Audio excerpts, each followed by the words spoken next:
Now we start with our first forum. The theme of the first forum is Peranakan Culture and Community Challenges, Pitfalls and Opportunities. Let us welcome the moderator of this forum, Baba Kennie Ting, who is a group director of the Museum National Heritage Board. Baba Kennie Ting will be presenting this in his capacity as the director of the Peranakan Museum. And our panelists, other panelists are Dr. Vivienne Wee, anthropologist and director of Ethnographica Pte Ltd. Our keynote speaker, Baba Kwa Chong Guan, Baba Colin Chee, the president of the Peranakan Association of Singapore, Professor Wang Gungwu, a well-known educator, scholar, and historian, National University of Singapore. Professor Wang today is unable to join us as he is receiving an award from the Tang Foundation. However, he has prepared a video recording for us. Last but not least, Professor Farish Noor, Professor of History, University of Malaya. Professor Farish is also unable to travel from Kuala Lumpur to join us, but he will be speaking to you through a video recording. So let's welcome the four panelists and give them a round of applause. So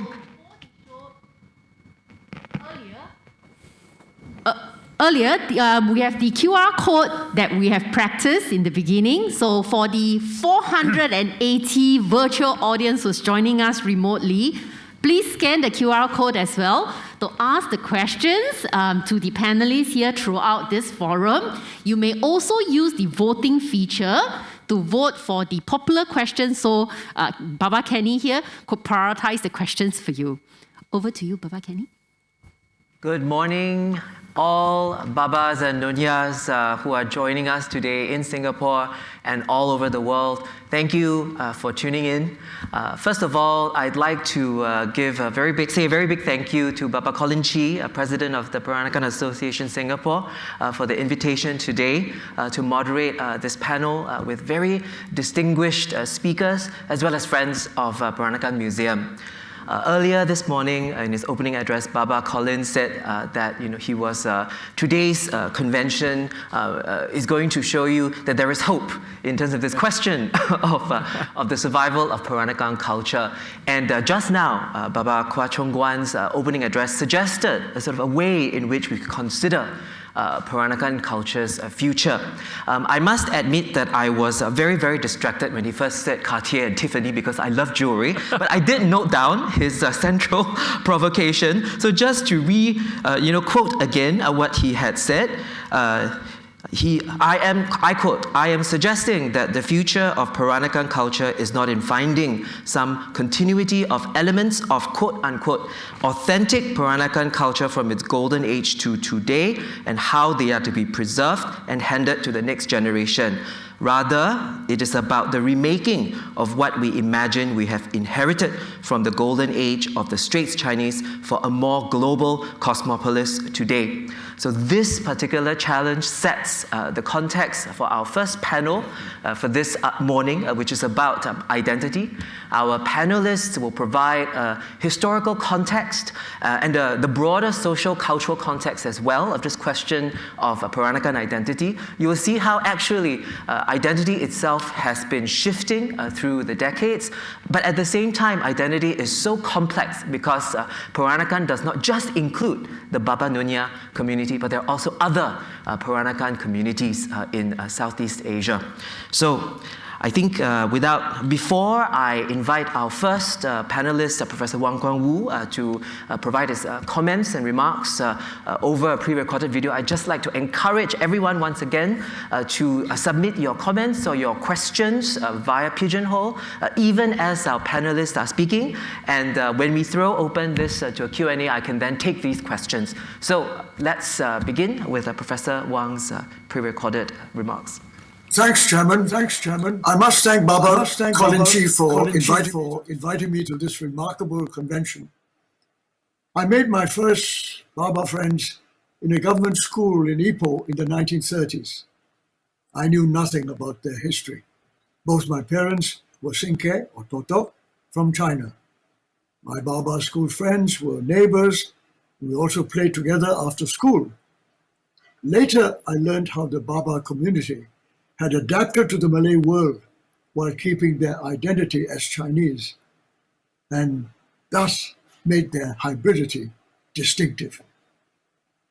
Their key strength came from the emphasis on the family.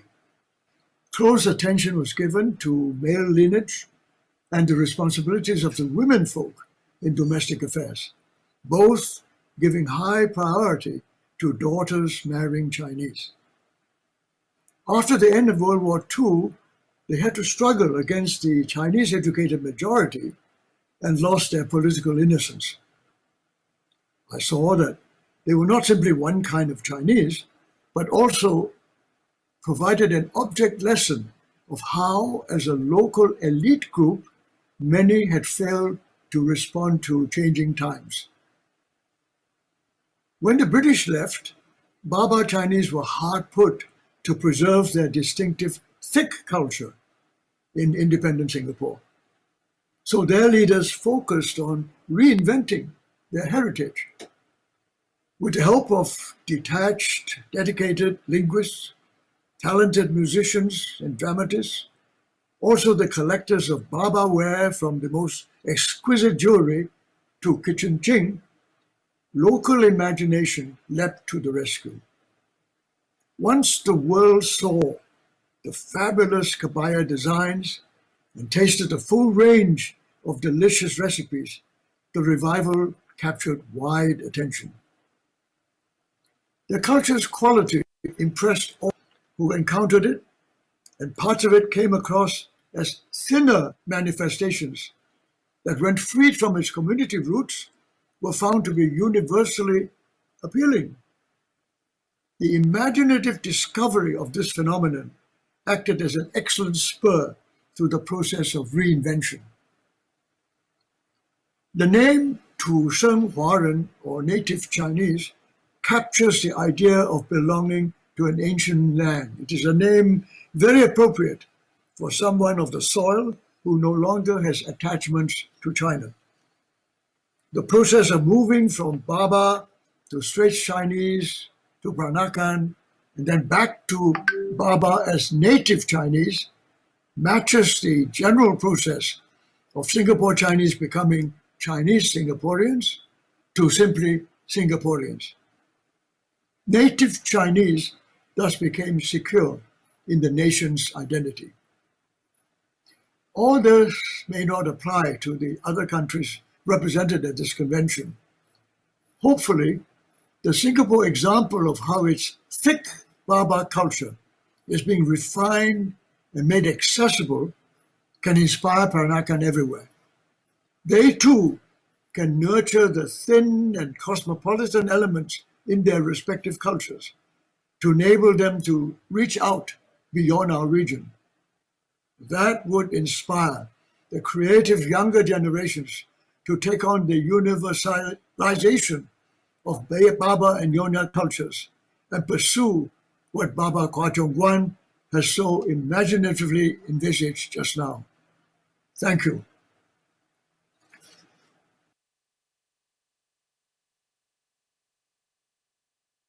Professor Wang's remarks. The first is this notion of thick and thin, because it reminds me of what Baba Kwa Chong Guan said earlier of bakalat, you know. Yeah. The bakalat at home, that grandma makes always thicker. The ones that you get sometimes in the new Peranakan restaurants is too thin. You barely taste the flavor. The other thing that I thought was very, very interesting is that, again, I'm picking up this idea that perhaps one of the seeds of what is very unique about Peranakan identity is the fact that it's adaptable, the fact that it sort of absorbs different cultures and it's ever-changing. So let us hear from our second speaker on the panel, Professor Farish Noor, again, a pre-recorded video. I suppose when we talk about the many different Peranakan communities that exist in Southeast Asia, the Jawi Peranakan also come to mind. And I think it's very interesting to see how this particular Peranakan community has adapted itself to the changing socio-political realities over the last 200 or 300 years. Now, of course, if we look at the history of the Jawi Peranakan, by virtue of their common religious identity, which is Islam, with many of the local native communities of Southeast Asia, and also their transnational connections to other parts of Asia, notably the Indian subcontinent, and also the Arab lands, they went through a period of difficulty because in most of the European colonies, this includes British Malaya, British Burma, the Strait settlements, the Dutch East Indies, the European colonizers regarded the Jawi Peranakan as a community that was both in and out at the same time. Economically, of course, they played a very important role in the development of the economies in the colonies, so they were seen as an asset. But due to their transnational linkages, particularly to India and the Arab lands and to places like Turkey, they were also seen as potential competitors by virtue of the fact that they were plugged into economic networks, Arab networks, Indian networks, transnational Islamic networks that the Europeans could not control. So there was always pressure on the Jawi Peranakan to demonstrate a kind of passivity or loyalty to these European colonies in Southeast Asia. And I think this has always presented the Jawi Peranakan with an enormous challenge, how to integrate. In the wake of decolonization, as the countries of Southeast Asia became independent one by one, the Federation of Malaya and later the Federation of Malaysia, Indonesia, Singapore, many of the Jawi Peranakan were given the opportunity to assimilate themselves and become part of the mainstream community, partly because they were already in so many ways acculturated. They shared common religious bonds, they shared common linguistic bonds and cultural bonds with many of the local communities in the Malay Peninsula, in Sumatra, in Java, in Kalimantan. And I think this opportunity presented itself at a time when the Jawi Peranakan really wanted to have a sense of belonging. And so what we've seen over the last half a century or so is the gradual assimilation of the Jawi Peranakan into mainstream societies in many of the countries of maritime Southeast Asia. And I think this has been a logical outcome, not out of coercion or force, but partly because of the lingering memory of how they were treated as potential outsiders during colonial rule. This collective memory coupled with a welcoming attitude among the local communities meant it was very easy for the Jawi Peranakan to integrate themselves. And this is where we see the community today. Though there are many people in Malaysia, Singapore, Indonesia who can be identified as Jawi Peranakan, more often than not, they would identify themselves as locals. And they're very proud of the fact that they have managed to successfully integrate themselves into these societies. So it's one case of how a community that was once marginal, once liminal, has now become part of the mainstream. And it's actually a very interesting example of how assimilation is possible in a completely non-coercive and passive manner. And it's part and parcel, of course, of the whole story of Southeast Asia and how Southeast Asia is really a melting pot of all these diverse cultures and belief systems that has made the region, into the very complex and very interesting part of the world that we know today.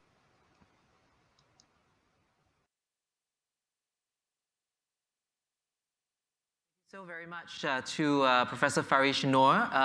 Although this video was off, I think the video were still on, so hopefully you were able to see him as he spoke. Again, two very evocative messages that he has for us. The first is this idea of Southeast Asia, in which Singapore is a part of being such a crossroads of cultures, and how identities in Southeast Asia have always been very complex, very rich, and very colorful sort of concepts. And I think the second point that I drew from this again was there was this relationship between Professor Farish's talk and Professor Wang Gungwu in terms of how identities are shifting, and there's been a process also of the Peranakan Chinese communities in Singapore sort of in some ways also assimilating themselves and becoming eventually Singaporean. I'm going to ask our third panelist, Professor Vivienne Wee, to now share her comments on this particular question. Good morning. I'm going to talk about evolving hybridity in Singapore and the Malay Peninsula. Before the 1920s, men from China who traveled to Southeast Asia married indigenous women, as we have heard from Mr. Kwa Chong Guan. Not only that, the children of the mixed marriages, especially the daughters, became the wives of the men from China. And this situation prevailed until after the 1920s, when large numbers of women migrated directly from China. So we can actually date the marginalization of Peranakanness, because it was only from the 1920s that men from China could marry women from China, resulting in re-Sinicization. Now, as a cultural phenomenon, Peranakanness embodies hybridity. Now, this is very relevant to us in Singapore and the Malay Peninsula, because our future is a hybrid future. Now, as Mr. Kwa Chong Guan has noted, even in its heyday, the Peranakan category was pulled in different directions by an Anglophone group and by more traditional groups. And the traditional groups clung to a supposed Chinese essentialism. But we must also note that Chineseness is also shaped by place and time. The China of today is certainly not the China of the migrants who first came to Southeast Asia. So is there ethnic Chineseness other than the practices of ancestral migrants? I use the term post-Chinese to acknowledge ancestry from China, but indicating that we are neither as Chinese as our patrilineal ancestors were, nor overseas Chinese as claimed by the PRC government. So as post-Chinese Malayans, we may be freely cosmopolitan in a globalized world, as suggested by Mr. Kwa and also by Professor Wang, and therefore we will be free to hybridize and contemporize what we have inherited from ancestors both in China and in Southeast Asia. So our inheritance itself is hybrid.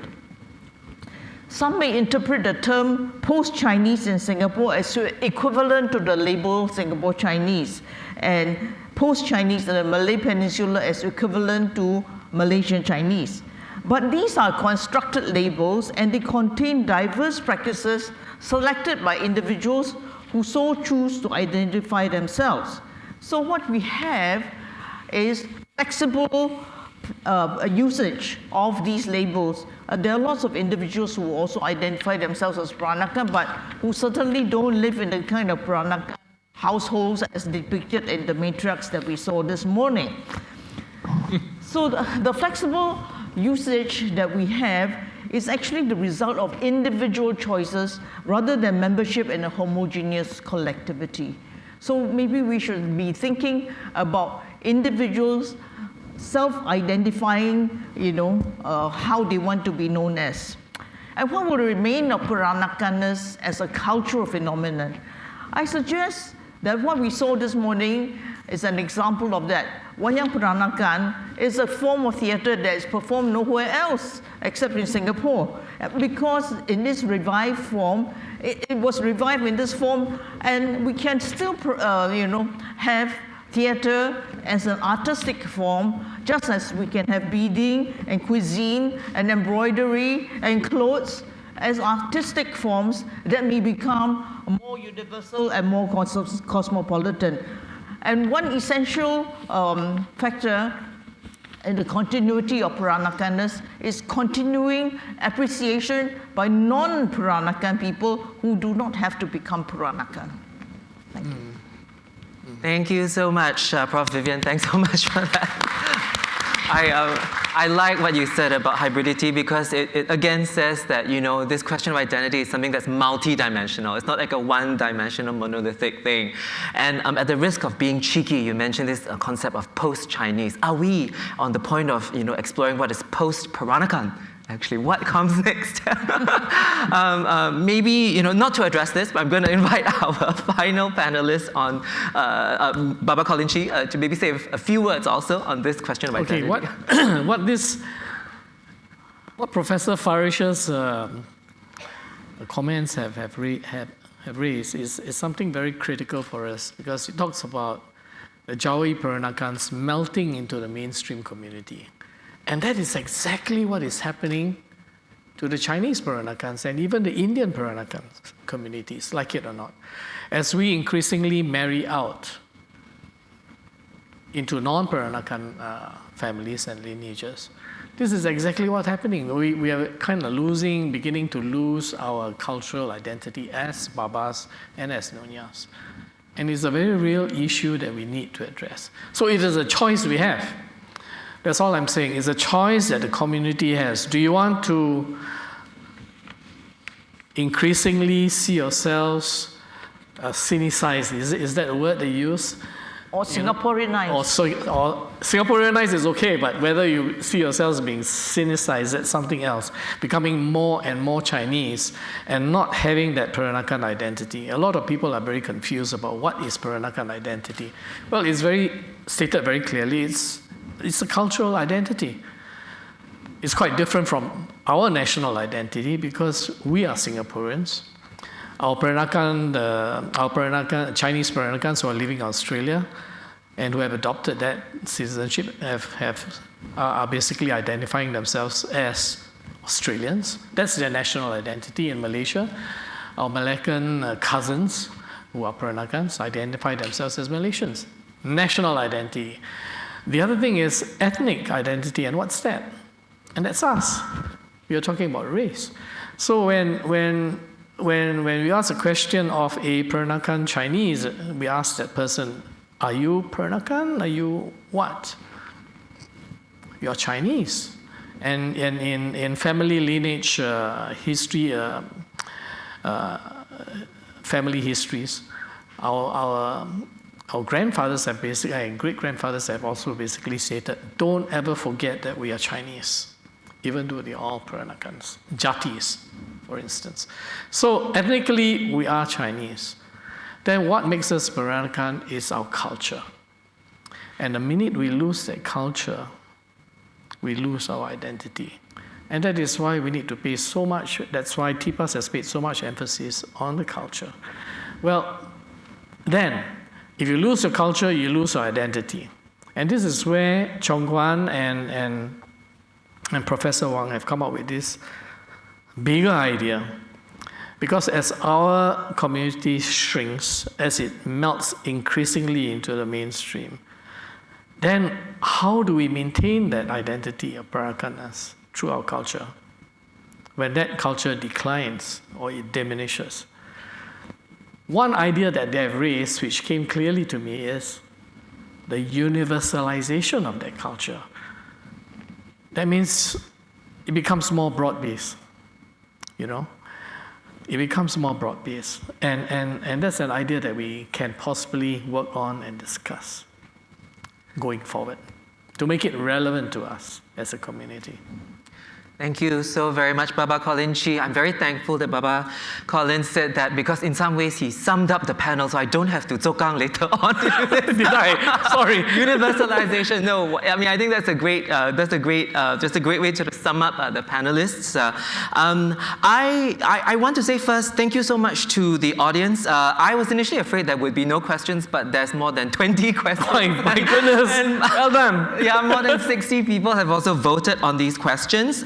So initially, I was going to actually ask Baba Kwa Chong Guan to sort of respond, but maybe with your permission, Baba Chong Guan, instead, I will start posing questions from the ground and perhaps ask you to start off with you in terms of responding. So we've got very, very good questions, and one of the top questions that's asked actually about what Baba Colin just said about race and the role that our Peranakan communities play in terms of this question of race in Singapore. So if I might just read, there are actually two questions, so I'll read one first. Youths are more inclined to have conversations on issues. A hot button topic has been a lot around race. How can our Peranakan culture help in bridging these gaps and also connect with a younger generation? So that's one. And a related topic is this, and I think this is a very interesting question, a challenging question to pose. Does mixed race modern Chinese, is this still considered as Peranakan? What are your thoughts on mixed race Chinese? Okay, maybe Baba Kwa Chong Guan first, if you don't mind. Mixed race here meaning mixed marriages. Yes. Well, the very definition of Peranakan already implies that it is mixed already. So this is a demographic trend, and the issue then, what is the culture of this mixed race that we are going to evolve? So here, my thoughts is that really it's more than bringing together the race of the mother, the culture of the mother and the father, but also the wider community within that mixed marriage has been effected and has developed here. We have to look at beyond the individuals to their cultural environment. So if you look at it, that golden age of Baba culture we look back to so nostalgically really grew up in an earlier cycle of globalization created by British colonialism, essentially. Today, are we into a new cycle of globalization or deglobalization if you look at the trends? But either way, China is a major cultural, social factor.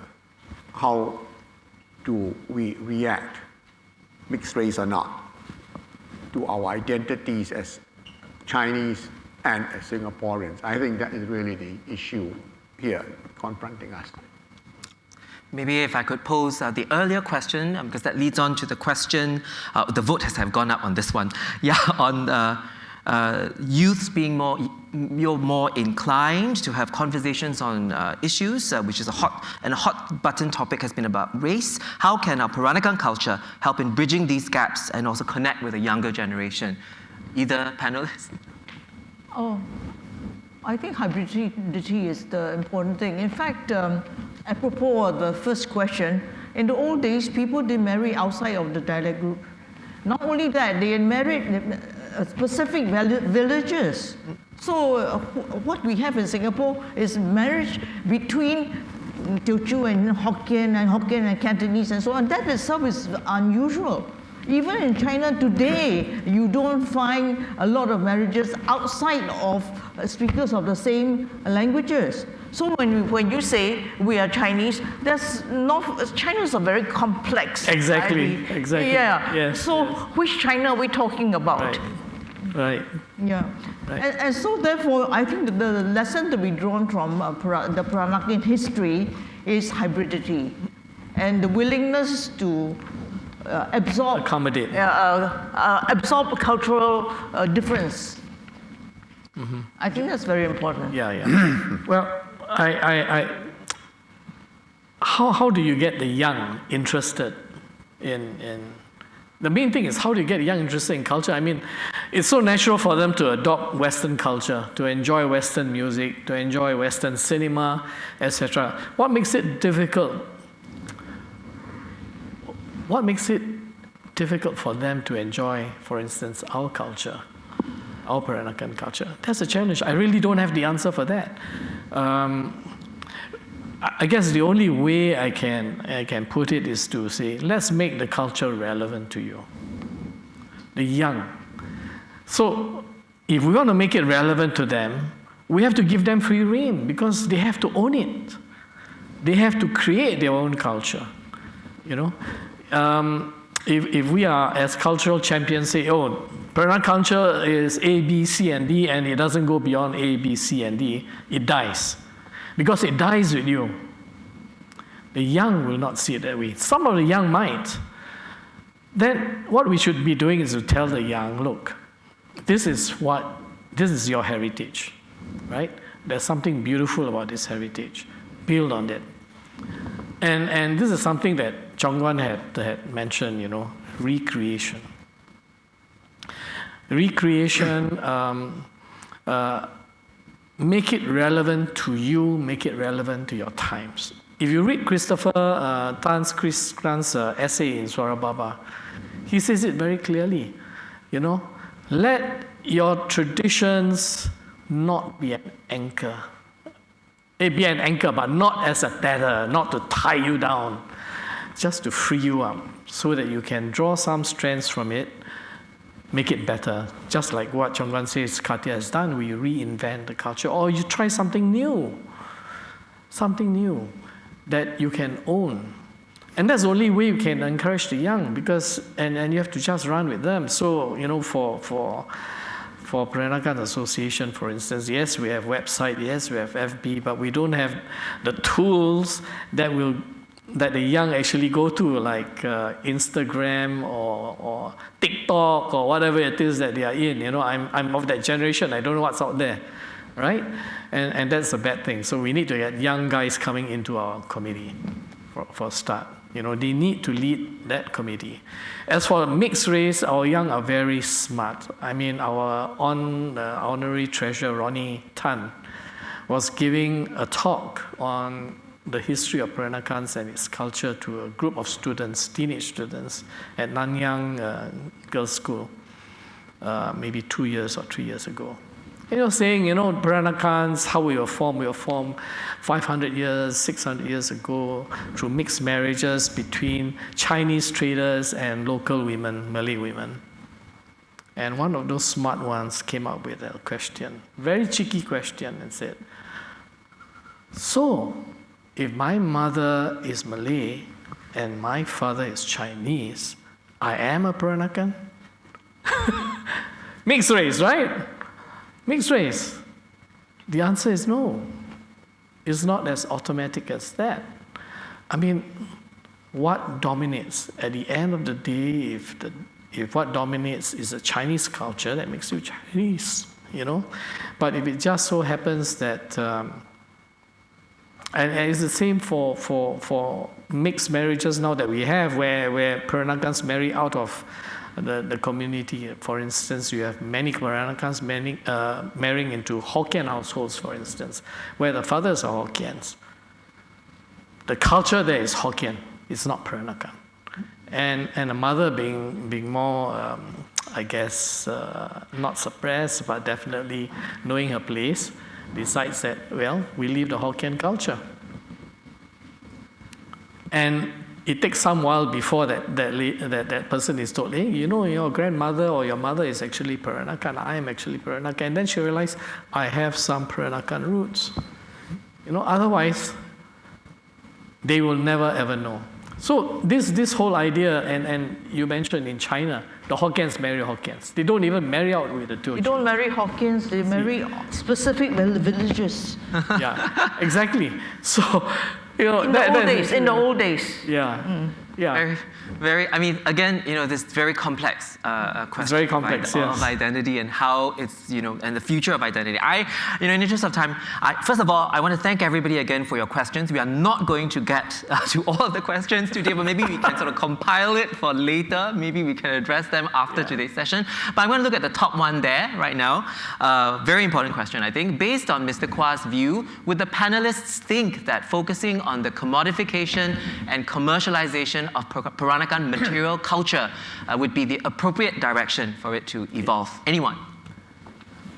You want to try first? Well, let me here modify point. Yes, at one level, given our world today, it is really about selling things. Yes. Branding. Absolutely. So it's how we brand it. Let me now introduce the idea of social memory, in the extent that if you think back and reflect, who we are, how we identify who we are, is our memories. And our memories at the most personal level starts with, as kids, we are socialized by our parents, our fathers, mothers, as to what to do, what is the appropriate behavior forms, and the objects that we grew up with. that morning cup of coffee, how it's drunk. So these objects all are triggers of social memories. So that's why when we look at the croissant, we all have different memories. It evokes in us memories here. So here, it's not only the object in our personal families, but also the wider communities, the schools we go to, the churches we go to. And so then, the social history, the social memories of these objects becomes wider. And these are always being reworked. So that croissant has to be remodified. And I would like to hear now, point out that what we are seeing is the making of new social memories of who we are, not only as Peranakan, but as Singaporeans. And if you go downstairs after this exhibit convention, please go and look at that museum downstairs. We have the manager here, Mr. Loh Sir Wee. I don't know, Mr. Sir Wee, whether we can give you 30 minutes of airtime to say what you are trying to do in that museum, which is basically, are you trying to appropriate and take things from that social history of Singapore, memories of the 1930s, to show its relevance, its connections to who we are today. I remember that wonderful exhibit on drinking coffee and how you call the different names of coffee. There's a game in your museum there. So, and we put you on the spot to say how you are actively transforming those objects of Peranakan culture from the 1930s to what it is today. What are you trying to do? If I may request that maybe we give a little bit of time later at the end of the symposium in the interest of time. I'm being chased from backstage for Zooey to maybe say a few words after the session. I just wanted to ask, if Prof Vivienne had also a response to that question of commodification and commercialization. Well, in the sense, the art forms, the Peranakan arts also need support. Like the Wayang Peranakan, they need audiences, the embroidery. But I think there should be an interest. There should be an interest, an informed interest, and appreciation of these Peranakan arts. So what Colin has called Peranakan culture is very much tied up with these Peranakan arts. So just as we appreciate Handel, and we are not living in the time of Handel, but it is an informed appreciation, it is an informed performance. Yes. So that is why I actually emphasize if you make a verb of it, artistification of Peranakan culture. Because, Peranakan households, how many Peranakan households are there in Singapore now? But the Peranakan household, as embodied in the Wayang Peranakan, can be an art form. And people can learn Baba Malay as an art form, not the converse over lunch, but so let's make a difference between everyday life and the artistification of the aesthetic component, the aesthetic dimension, and then in time, you don't go out of your way to be commercialized. You don't don't want to become a street vendor. But even Wayang Peranakan needs audiences. Professor Vivienne Wee, to sort of put you on the spot one more time, I would like to take one last question, which I see is actually quite important. The question there on wishing to seek the other panelists' insights and ideas on what Prof Kwa and Baba Colin Chee have raised, which is, what do you see as the future role of heritage and cultural associations, such as the Peranakan Association? Maybe we have a neutral party comment. I think the associations are quite important because they embody a collective effort, not to preserve the culture in its entirety as a kind of ossified memento, but kind of as a practice. Yes. Like for instance, say Turkey, Gunung Sayang continuing the practice of Chee, which is a fun game among its members. And Chee is not an art form, but as a kind of game, it is still practiced by young members of Gunung Sayang. Yeah. Mr. Kwa, any thoughts about this as a neutral party? Well, I think as what we says, globalization is the key here. So, as more and more of us, communities, societies, countries, civilizations interact, there will be more and more interaction of culture. And that interaction will be transmitted by people, traders who sell things. So that has been going on for a millennium here, where in the old days, millennium ago, Roman beads were traded here and became part of the dress. So this process will continue, and I think here, Peranakan culture will evolve in that sense of how its material culture is traded, is transmitted. But could I point out about this issue of the language, the patois? I just wonder how many of us have that command of the language, the patois Malay, that we saw a wonderful display of from Mr. Lai, who's sitting right there in front. Few of us, I think, can speak it with that fluency. My grandmother did, but I can't. So I suggest to you, the new patois today that defines a Peranakan Singaporean is Singlish. I must confess, I cannot speak it as fluently as some of my students I teach. It requires an art to master that Singlish. But things can change because a generation ago people were learning Malay. Yes, Yeah. yes. Can I say something about Yes, that? yes. Because at the end of the day, I mean, it has always been the case that since 1900 that the Peranakan Association has been preserving and promoting the culture. I think we've reached a point where we have to go beyond it.